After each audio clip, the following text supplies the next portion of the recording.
it's becoming more realistic to become a house flipper these days. It's very interesting. We're seeing a lot of Gen Z come in, which is interesting. It's kind of this transition between the Great Resignation to the Great Renovation, I guess, why we coin it. We were talking about that the other day. But I think the tools that are available nowadays are very different than what it was in 2008. You had to be a very serious person to invest in real estate back then. And I think things are more accessible now.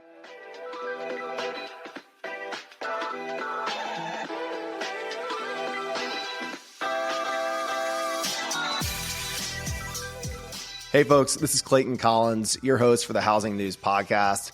And today we are here to talk about the Great Renovation. Altos research shows that there's only 418,000 homes listed nationally in available inventory. We're starting to see a pretty serious supply and demand imbalance, even with rising interest rates and the overall pressure we've seen across the housing economy. Today's guest, Kurt Carlton, the president and co-founder of New Western, talks about the activity he's seeing from investors that are buying and adding value to homes across the U.S. There are 15 million vacant homes in our country, and investors, particularly Gen Z investors, are buying these properties, adding value, and bringing them back to market for sale or as rentals. I hope you enjoy this episode today with Kurt Carlton, the co-founder and president at New Western.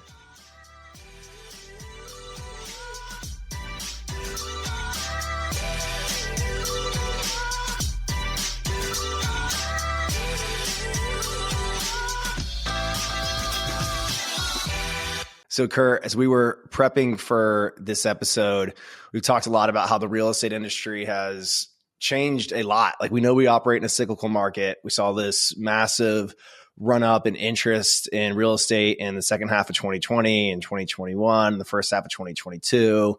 That correlated to a rapid rise in home prices. Investors could do no wrong as prices were shooting up and interest rates are shooting up, or not interest rates, but rent prices were shooting up.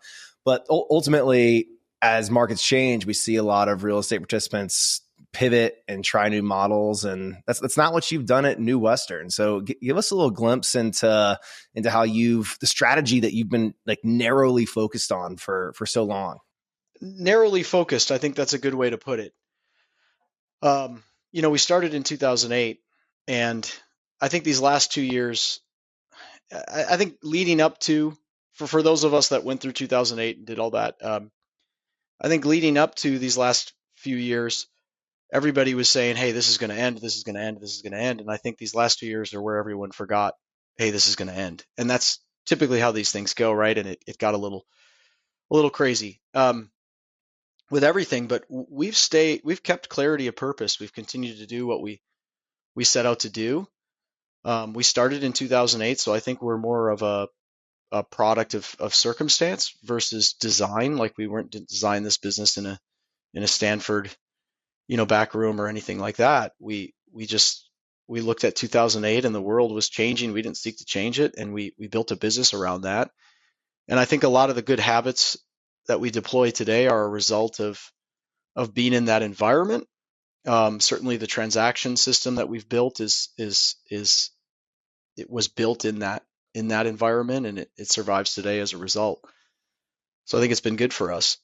There aren't many businesses in the real estate ecosystem that operate at the scale that you and your team in New Western do, but still fly under the radar in a big way. Tell us more. And we talked a little bit in the past about how we define and how we frame New Western. I think we landed on describing the business as a investor focused marketplace for real estate with an emphasis on value add assets. Was that the founding mission in 2008, or has it evolved at all as the market has evolved? It has evolved. The focus hasn't changed. Obviously, we've had to change with the market when it's changed. 2008 was, what we are today and what we were back then is we're a marketplace where investors find houses to rehab. So, it's just really that simple. And that acquisition part, it's a small part of the whole transaction, but I think an important part. We find that inventory. That's the hardest part, is finding the property that our investors report is their hardest part. The second one is financing. But in 2008, it was very different. It was all foreclosure. So we aggregated all the MLS data and ran basic algorithms on that data. And what we really did, before AVMs were real big, we did an automated CMA on every property on the market every 11 minutes. And what we found, we were just looking at places that where people weren't looking. So all these investors came into the market looking for opportunities, opportunistic investors to find rentals, because everything was on sale starting in 2008.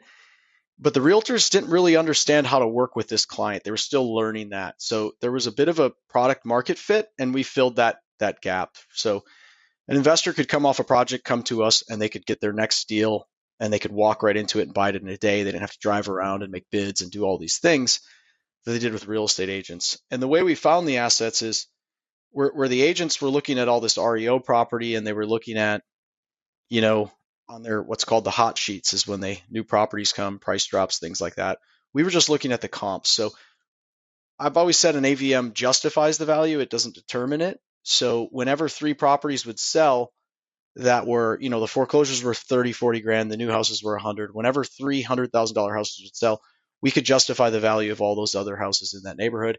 We would get there in 11 minutes with a notification, drive there in 10, and we'd buy every house in that neighborhood. So for a short window of time, we had a lot of opportunity buying foreclosures, warehousing them, and just lining them up for the investors to go in and fix them up. But over time, that's changed, and the market is very different now. And we find, there's no foreclosures, but there's 15 million vacant homes in the United States, so it's just a lot harder to find them nowadays. That's interesting. So you talk about the investors that have worked with New Western that have been part of your ecosystem for the better part of the last decade and a half. We know that the real estate investor landscape is extremely long tail and highly fragmented, yet we still see the big institutional names make the headlines, especially in the last 3 or 4 years, as we've seen an emergence in the SFR market and interest from institutional capital. How have you seen the makeup of investors change through the cycles since 2008 and kind of narrowing in on this most recent period that we're operating in the early 2020s? It's becoming more realistic to become a house flipper these days. It's very interesting. We're seeing a lot of Gen Z come in, which is interesting. It's kind of this transition between the Great Resignation to the Great Renovation, I guess, why we coin it. We were talking about that the other day. But I think the tools that are available nowadays are very different than what it was in 2008. You had to be a very serious person to invest in real estate back then. And I think things are more accessible now. There's a lot of more strategies. I think with new generations, you have new playbooks in real estate. The Airbnb short-term rental model is there. You've got this all this house hacking going on right now, where you're renting by the room in parts like Seattle. You got the ADU play, where they have an accessory dwelling unit in the back, and there's just a lot of ways where they can achieve a greater return on the same investment property outside of the traditional model. So we're seeing still local independent small business players. That hasn't changed. I don't think that's going to change. But the tools that they have, it's much more interesting. All right, that's fascinating that you're seeing an emergence of Gen Z in this value add investment real estate play. The millennials were supposed to never even buy homes, much less become real estate investors. What do you think it is about this market that actually makes real estate investing and rehab or value add accessible and attractive to Gen Z, who are relatively early in their professional careers, relatively early in their asset accumulation lifespan? Like, what's prepared them or motivated them to be players in this arena? I never bought that line that millennials were never going to buy real estate. I always thought that, Neither did I, by the way, but it was it was the joke. I mean, I think that's part of the problem. And I think Logan could probably speak to this on your team. I think he's brilliant. But I think, you have a delayed purchase, right? You start families later. That's certainly what we've seen. When you just think of the psyche, when you go through 2008 and you look at the American dream is to own a house, it's just a different outlook when you've experienced all that, your faith in that is the American dream. So I think those dreams were delayed. And I think what you have is just a demand on top of demand now. So Logan can probably say that more eloquently than me, but that's what we've seen. And I think the Gen Z, I mean, if you just look at traditional generations, you used to have a pension, you used to work for the same company forever, and then hopping around was ideal. And then, I mean, the Gen Z, I mean, the side hustle is all you read about, quiet quitting and all these things. We've got an individual that uh, Insider wrote an article on it the other day, one of our investors, that's $300,000 on a side hustle, and he works for one of the big tech companies. But this is just his thing on the side, flipping houses and using some of the tech that he built to help assist him with that. It's super interesting. I think that generation, although they won't take the risks to get a driver's license, um, they'll take the risks to flip houses on the side, and they just look at uh, taking control of their I don't want to say career, but their occupation is just they're willing to do these other things and be a little bit more sprawled out in their ventures. So do you think like that risk appetite and like entrepreneurial approach to life and career will also translates to other parts of the Gen Z risk taking ethos? Like, are we seeing more Gen Z folks start businesses and become entrepreneurs, or is it just kind of this side hustle game that's more appealing to this generation? I don't know. Over time, the prospects in small business are dwindling, right? You real estate is really one of the last real big opportunities in small business, and I think new generation, new playbook. Like if you have access, if you're so accustomed to social media and these other things, and your access to information is in a wide array is improved, right? What you had to go through to learn how to flip 10 houses 30 years ago was very different than how fast they can learn today, how quickly they can access many different strategies and ideas for the same asset and apply that. And with technology and the ability to underwrite transactions differently, I think it's become much more accessible for those that know how to use and access that information, and that would be the younger generation. I think you're definitely onto something on the access to information. That is one of the key things that has changed across the last few generations, and the number of social media groups and websites and how-to content on YouTube that have popped up on people sharing their experience starting businesses or buying and selling real estate has like proliferated. So that makes a lot of sense. Like access to information is there. Are you getting the sense that some of the Gen Z investors are getting into real estate as investment before they form a household and buy a primary residence? Or like, do you think that this generation is also kind of pulled forward their desire to own a primary residence and then gets into investing in real estate? I think it depends where you live. So if I live in Kansas City, I'm going to house hack. I'm going to buy a fourplex. I'm going to live in one, and I'm going to rent out the other. If I'm a young entrepreneurial person, limited, savings, all that, I'm going to do something like that. If I live in Seattle or New York City and I have a high-paying tech job or a Wall Street job or something like that, and I'm a young individual, I'm going to buy a house in Columbus, Ohio, and rent it out before I buy my primary. So that's kind of what you're seeing. We've seen some stories like that from some of our investors that we've spoken to recently that are in the Gen Z category. So it just depends, I guess. Interesting. So we're talking about like some of these anecdotal examples of emergence of new investors interested in real estate. But through Real Trends, we reported that investors, specifically to Q4 2022, investors are buying fewer homes than they have kind of at any point in this pandemic era. And investor-led home purchases fell 46% last quarter compared to a year prior in 2021. So how do you tie out some of the trends that we're seeing in the data with what you're seeing in practice through New Western? So this is interesting. We just spoke to New York Post about this the other day, and everybody was obviously this is the news right now. So 2021 Q4 versus 2022 Q4, depending on who the information comes from, investor purchases is down 40 to 50%. So this is there's more to the story. If you look at if you peel it apart, which we do, and I think a lot of these data companies don't. It's not what people are interested in, right? It's this niche part of the industry.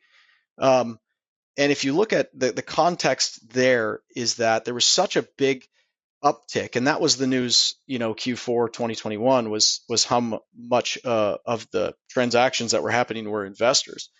There was such a huge uptick from the institutions. That's the iBuyers, the institutional landlords.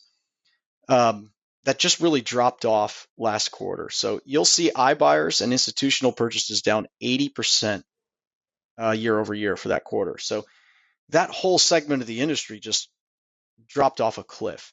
The investor purchases that are independent investors, local investors buying in neighborhoods that they know, that hasn't dropped off that much. Now, of course, it's dropped off with the market, with rates and all that, but not much. In fact, if you look at it and you back up, I mean, they've taken the market. So they're now 82% of the market share are again small individual investors purchasing. So you've got to look at the context in that drop off. It's just really from those big players that came in real quick, made a big splash, and then pulled out just as fast. Are those investors, the individuals that stayed in the market, are they acting differently? Are they being more selective or more aggressive? Like, what's their differentiator to stay active when the institutionals are clearly like making a signal with where they choose and when they choose to deploy capital? So there was a period of time where everybody was just risk adjusting when they didn't know what was going to happen. They didn't know how bad this was going to be. I think we're past that. I think there's some turbulence ahead. There's definitely a tug of war ahead of us between the Fed and the economy, right? But I think most of the fear is gone. So that risk adjustment's sort of gone away, and it's been replaced with actually some aggression. You're seeing now they don't have to compete with some of the iBuyers in neighborhoods and things like that. They don't have to compete with the institutions, and you're finding opportunities again. So I think a lot of the investors we're dealing with are really leaning into that. Q1 versus Q4 was up 10% in what we looked at. So it's a real hopeful, strong number, just quarter over quarter. So I think we're going to see all that coming back. The investors usually lead the market, and then right behind them are the real estate agents, and then obviously last is the sellers. They don't have to look at the market every day, so they're usually the last to find out. Yeah. I mean, investors, though, haven't like left entirely. I mean, I've seen some evidence through John Burns' research that a lot of home builders have shifted their focus to working directly with institutionals for the build to rent strategy. So investors haven't entirely left. They may have just like moved their focus to another segment of the real estate investment category. Are you getting a sense for that kind of shift in view, and how does that set the market up for the future? If like the big institutionals, the Wall Street firms, that everybody likes to paint a big scary picture of, and like if they're shifting to like the new build SFR space, what does that mean for kind of our aging existing housing stock? So the first part, I think the institutions will definitely be back. And I think that's a good thing. I can't say so much for iBuyers. I just don't know what that strategy is going to transform into. But I think the nice thing that we've seen, and it's almost so big nobody really talks about it. It's like you have to back up. But if for the first time ever, single family real estate has transitioned from completely private market to public, and it's transitioned from local to national, right? With these institutional players. So that's big news. That's a historical shift in one of the world's biggest asset classes. So the good part about that is when the market economics return, when prices become more affordable and they align with just what they need to achieve with rents, the institutions come back, right? And they're delayed, they're a slow moving ship and all that. But what that means is there's a lot more stability in the market. There's this new bid in the market that is sort of downward protection, I think, and I don't think a lot of people are talking about that. I think they're talking about the opposite, which I mean, I'm not very smart, but I don't agree with happening. So I think they're going to come back. I think we need to get used to that. I think they're out for now. Obviously they're tied to the securitization market, which there's all kinds of things that I think Logan can speak to better than me. So I think we've got a period of time where things are good, and we're going to balance back in with those guys. I don't think it'll be quite as crazy as it was in the lead up. I think they're going to be more measured in how they do their investments moving forward. So they haven't gone anywhere, to answer your question. But the institutional investors, I mean, they are dealing with the fight with the Fed that you mentioned. I mean, there is an increased cost of capital on the institutional side. For most retail investors, increased cost of capital too. But I think you've made the point that a lot of these highly fragmented small investors are using cash to buy. Is that a differentiator for them in the market? Huge. So I mean, if you look at somebody that has, let's take out Gen Z, right? But everybody else, I mean, imagine if you've got $1 million, $2 million in retirement, and you're going to invest that. You're an active person. I mean, it's just such a great opportunity right now to purchase real estate with cash. So huge advantage. I mean, the biggest advantage you could have right now as an independent investor going in and purchasing with cash. And then, the financing, this isn't the type of financing that you walk into Wells Fargo and get, so the local player and their ability to find the right financial or funding opportunities locally with some of these private money lenders, and that market hasn't changed much, right? The traditional mortgage rates may have doubled and more in a lot of cases, but that market hasn't really seen quite the increase that we see in the traditional mortgage market. So that money hasn't really moved that much. You haven't seen a ton of foreclosure activity or defaults or anything like that. It's been pretty healthy. Success might look different this year, but it's out there for those willing to work for it. That's why 2023's Gathering of Eagles will focus on forging opportunities, the perfect chance for industry leaders to take a proactive approach to continually move the needle in their businesses and the real estate industry at large. Gathering of Eagles will bring together the nation's top residential real estate CEOs, presidents, and C-level leadership teams to grow, network, and set the pace for what's next in our industry. 2023's GOE is at Omni Barton Creek Resort in the Rolling Hill Country of Austin, Texas from June 18th until the 21st. Learn more and register your spot on the events page at realtrends.com, and we can't wait to see you in Austin.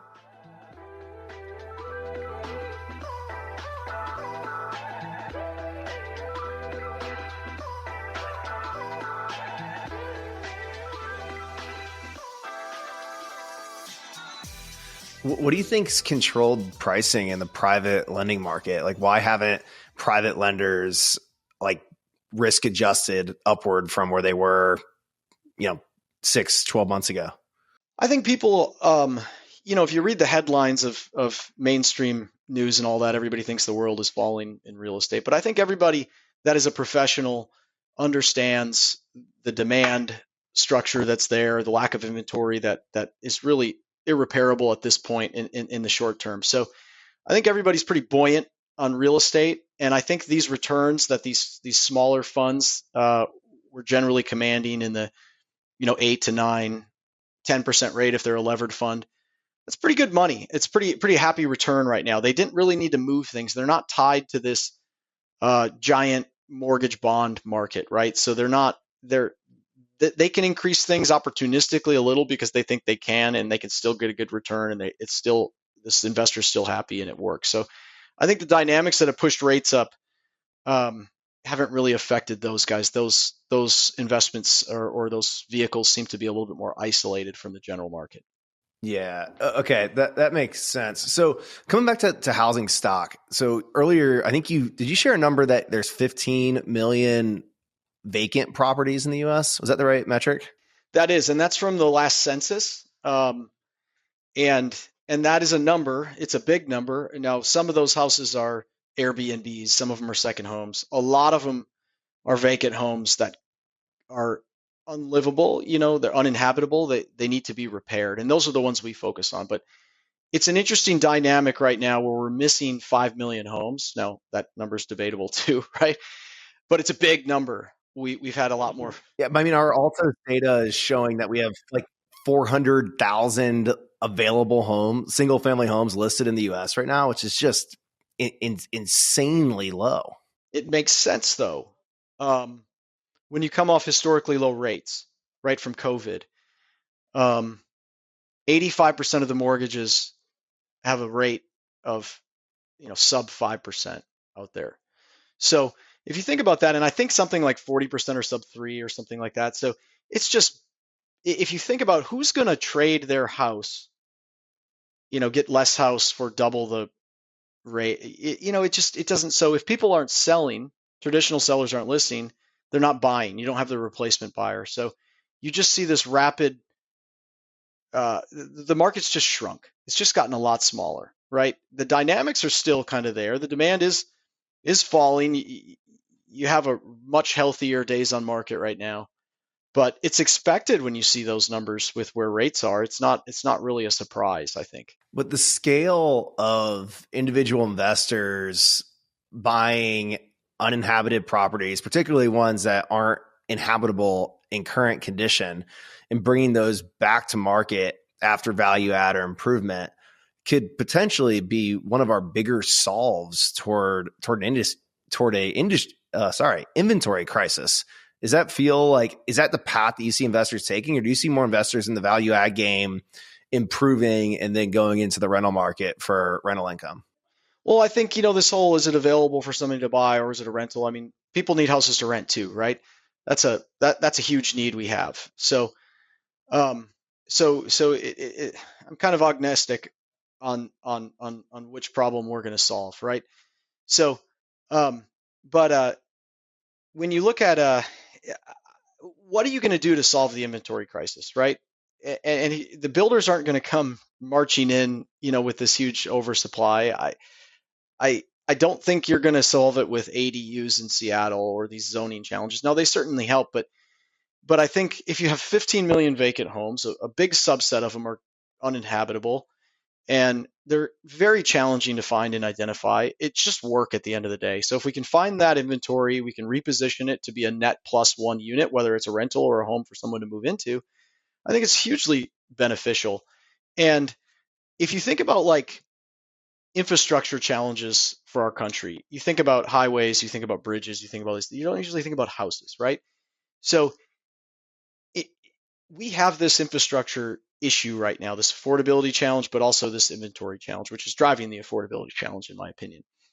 And how do you solve that? You can't have a government and come in and solve a traditional infrastructure problem when it comes to houses, because houses, by their nature, it's not a scalable proposition. It's a non-fungible. It's hyper localized, right? It really takes many individuals that are working to do this, or else this problem would have been solved with all these $46 billion of fintech capital that's gone in, right? You can't really solve it with technology. You need more than that.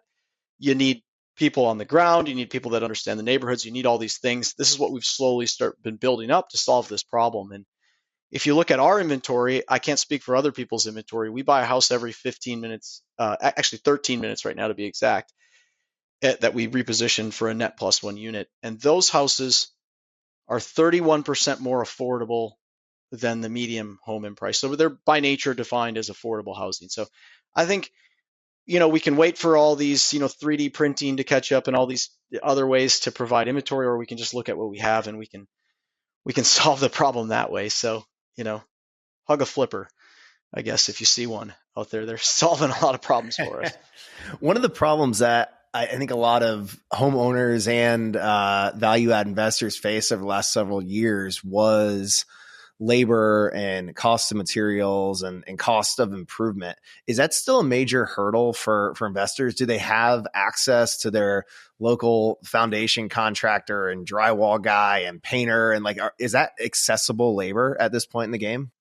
So this is more challenging for a large institution, right? You could see how this would affect them. They've got to scale up these big, huge national networks of crews, and then they got to wind them down when they stop buying, and they've got to do all these things. This is where the local solopreneur, as we sometimes call, really excels, because they can really find this labor and manage it very closely and really do, they can work much more efficiently than a lot of the big players. And this is why real estate really is not scalable. So they have challenges with labor just like everybody else, but their ability to face that challenge is a lot stronger than others. Their big challenges are finding the house and finding the financing, or finding the right kind of lending partner to get started are the two big challenges. And the labor and the supplies and things are sort of lesser challenges that we face. Kurt, I don't think I can go to an industry event and not like have at least a 50% probability of bumping into you. From fintech events to our Gathering of Eagles events. How are you looking to work across the industry? And like, maybe let's start with the real estate agent side. Like, is there a play? Is there a knowledge gap? Like, what do agents need to know about New Western? So, I mean, this is why I just get so much out of like the Gathering of Eagles. I mean, it's such a small event, and it's just so much more intimate. You can get so much sentiment and understanding about just other aspects of the industry. I just thought this is really valuable. So I think like I go to all these things to understand. We've just kept our head down since 2008, just cranking away building this thing out. And we often, we're this lone wolf on the side, right? But we're often not as cognizant as we'd like to be about everyone else. So I think we're learning a lot more about the agent and their challenges, and we're preparing for really the real estate agents in the U.S. to. I think through this period, real estate agents are going to get a lot better because we're going to lose a lot of the ones that can't survive. So they're going to be a lot easier to work with, I think, a lot more business focused, a lot more efficient operationally. And I'd like to seek, broader partnerships with everybody, because I think that as a real estate agent, with everything that's happening with the Great Renovation, which I can speak to with housing demographics and what's going to come down the pipeline in, this next 10 years, but we track that closely. But I'll get back on track with the agents. I think 1 out of 5 listings that they're going to start seeing are going to be these uglies, these value add opportunities. And I don't think the real estate agent, it's the best use of their time to focus on rehabbing a house for a seller, because we know how that ends. Everybody hates each other at the end, right? And it's just, they can be much more efficient teaming with their local community of rehabbers or a local marketplace or something like that. It's just better for the seller. It's really better for everybody, and potentially in a lot of these situations, a net better financial result for the seller. Because you think you're going to rehab a house for 30 grand, and it's it's 50, it's 60. The contractor runs off. You have to manage it, all these things. So I think it's better sometimes to just find another tool that you can offload a lot of this inventory, so you can focus on the really pretty houses that you actually want to show on your website to build your brand and things like that. All right, interesting. So 1 in 5 properties will be the uglies. I like the term. So in our industry's effort to always put a term on things, we've gone through the business term of the Great Resignation and the silver tsunami of retiring baby boomers and that are selling their houses and moving to retirement destinations. And you just coined a new phrase, the Great Renovation. What is the Great Renovation to you, and what are the demographics or housing stock considerations that are driving this thesis for you? So the Great Renovation is it's coming. It's coming for all of us. It's on the horizon. So, but really, it's pretty simple. So if you think about generations of houses, so like you think about generations of people, millennials and all that. So we built more houses 20 to 40 years ago than we did in any sort of 2-decade long period. So huge glut of homes that were built. A lot of these Fox and Jacob homes. The first time we were starting to put a lot of houses on slabs instead of pier and beam, all these things. So this group of housing is large, cheaply built fast, and this whole group, this whole generation is entering a stage where this is 24 million homes. Okay. By 2027 is what we're looking at. So they're entering the first time they're entering a phase in their lifespan where major repairs become an issue. And this is not, rehab the kitchen, make it look pretty before we sell the house. This is like, we built the house on a slab, There's plumbing that's built into the slab, not under it like a pier and beam house. And those plumbing materials are just reaching their end of life. Slab leaks. This is like get the jackhammer out, jackhammer up all the floors and try to find the leak and repair all the plumbing. This is like major, like that, major systems, roofs, things like that, 20-year roofs. These things are all becoming major issues that are leading to other issues. And at the same time, if you want to stay in this sort of generational vein, real generations, the baby boomers, the silver tsunami, whatever everybody talks about, everybody I think can relate to a story where you've had a parent or an aunt or uncle or something that's aged in place. They've aged in the home. They haven't left to a house. The house is in disrepair. A roof leak has led to mold, has led to all these other things like that, foundation, whatever. And most people aren't professional asset managers when they have a parent that has to go to a home or they have a house they inherit. They don't know how to deal with these challenges. Most people work 60 hours a week to keep up with inflation, I think now. So I think these are just huge problems for people that are overwhelming. And I don't think a real estate agent is going to enjoy going in and transitioning this hoarder house to like a pretty one and dealing with a rehab for 9 months or something like that, right? So I think there's got to be some other product market fit for that type of asset. So this is when I say 1 out of 5 houses are going to be uglies. They're going to be challenges. It's already started to happen.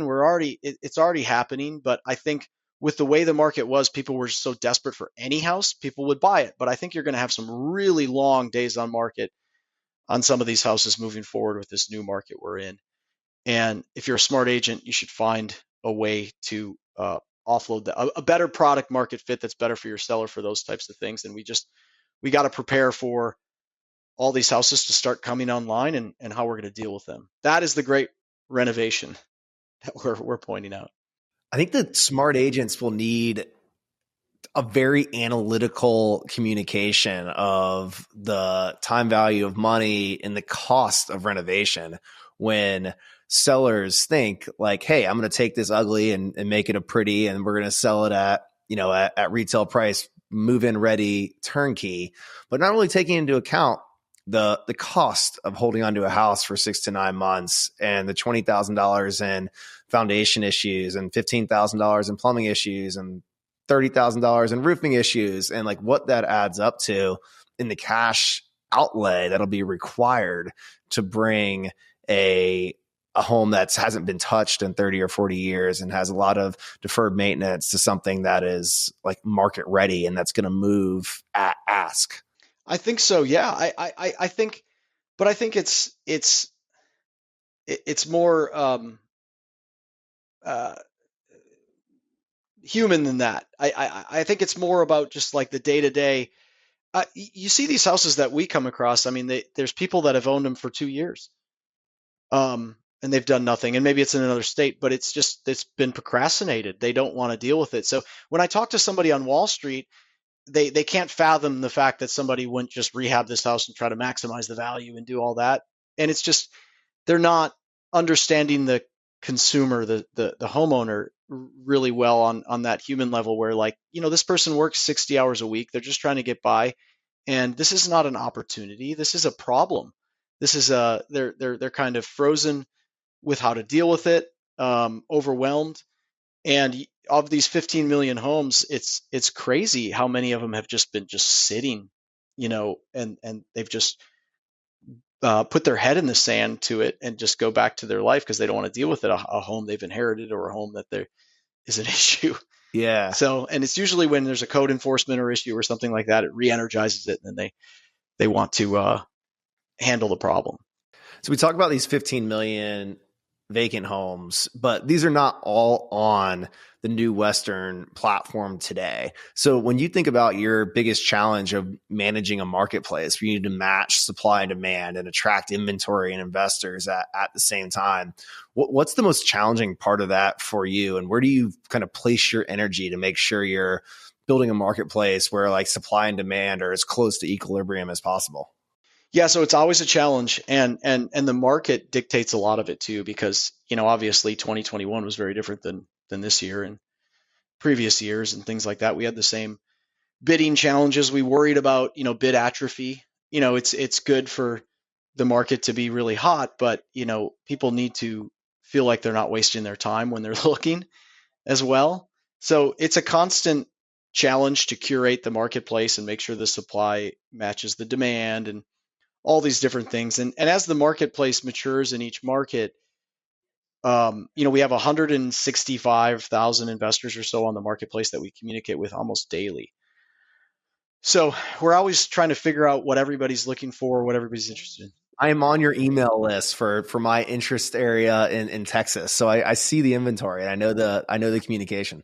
So, I mean, it's just a lot of back and forth, and people's interests change rapidly. And it's just this is where our work is really cut out for us, but we've been doing it since 2008. So I think we've scraped our knee and fallen down enough to learn all these things. And we did it in an environment that was fairly unforgiving.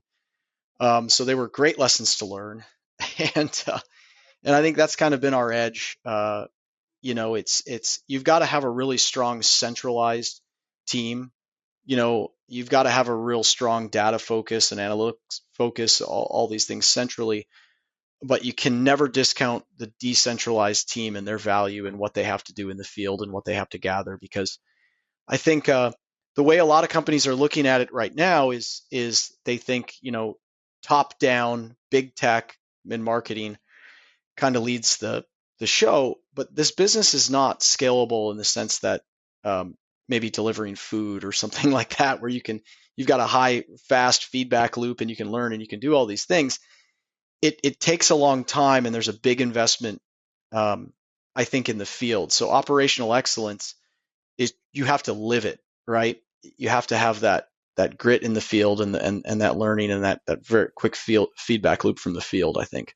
That's fascinating. So we have some big headlines here, Kurt. We have the Great Renovation. We have that Gen Z investors are becoming value add real estate investors, which is just fascinating.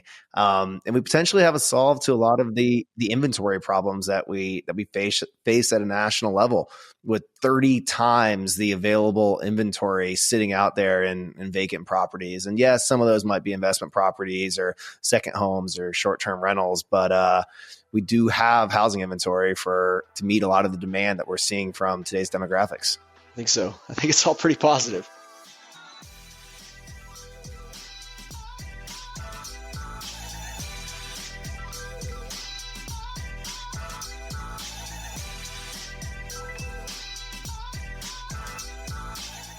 Bam. Now that is a wrap of this week's episode of the Housing News podcast. Do me a huge favor and go to iTunes and rate this show. And if you leave a comment, you better tune in next week because you might get a shout out. Thank you.